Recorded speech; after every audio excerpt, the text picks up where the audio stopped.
ఒక దేశమైనా రాష్ట్రమైనా బాగుపడాలంటే చెడుని చెవిలో చెప్పాలా, మంచిని అరిచి చెప్పాలి అన్నది అనేకసార్లు మాట్లాడుకున్నాం. కానీ జగన్ టైంలో చెడుని అరిచి చెప్పారు, మంచిని తొక్కి చెప్పారు, తొక్కి పెట్టారు, అసలు బయటికే చెప్పలేదు.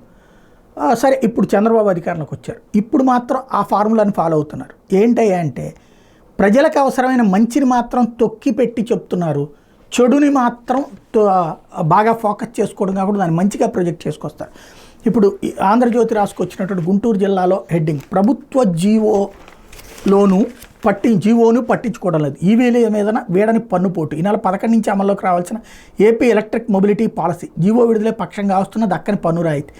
అధికార నిర్వాహకంతో ప్రభుత్వ లక్ష్యానికి దెబ్బ, పాలసీ అమలు చేయకపోవడంతో లబ్ధిదారులపై భారీ మోత. 2018లో అప్పటి టీడీపీ ప్రభుత్వం ఏపీ విద్యుత్ పాలసీని రూపొందించింది. దాని గడువు 2023తో ముగిసింది. అయితే అప్పటి వైసీపీ ప్రభుత్వం కొత్త పాలసీని రూపొందించుకున్న పాత పాలసీని పొగిడిస్తూ వచ్చింది. ఇలా గడువు ముగిసిన ప్రతిసారి వినియోగదారులపై 12% రోడ్ ట్యాక్స్, రిజిస్ట్రేషన్ ఛార్జీలు భారం పడింది. దీంతో వినియోగదారులు భారీ మొత్తంలో నష్టపోవాల్సి వచ్చింది. జీవో గడువు ముగిసిన 2-3 నెలల వరకు జీవోని పునరుద్ధరించకపోవడంతో ఆ సమయంలో కొన్న వినియోగదారులు 12% చొప్పున రోడ్ ట్యాక్స్, రిజిస్ట్రేషన్ ఛార్జీలు భారీ మొత్తం చెల్లించాల్సి వచ్చింది. తాజాగా జూన్ 7న గడువు ముగిస్తే దాన్ని తిరిగి పునరుద్ధరించడానికి అక్టోబర్ వరకు ఆగాల్సి వచ్చింది. దీంతో ఆ 4 నెలల కాలంలో విద్యుత్ వాహనాలు కొన్నవాళ్ళ మీద 13 నుంచి 2 లక్షల వరకు భారం పడింది.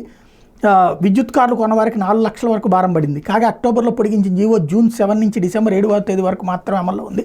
అయితే కొత్తగా వాహనాలు కొనుగోలు చేయాలనుకునేవారు దసరా, దీపావళి పండుగ సమయాల్లోనే వాహనాలు కొంటారు. ఆ సమయంలో పన్ను రాయితీ లేకపోవడంతో వాహనాలు కొన్న వాళ్ళంతా ఇబ్బంది పడుతున్నారు. ఇది కావాలని జరుగుతున్నది.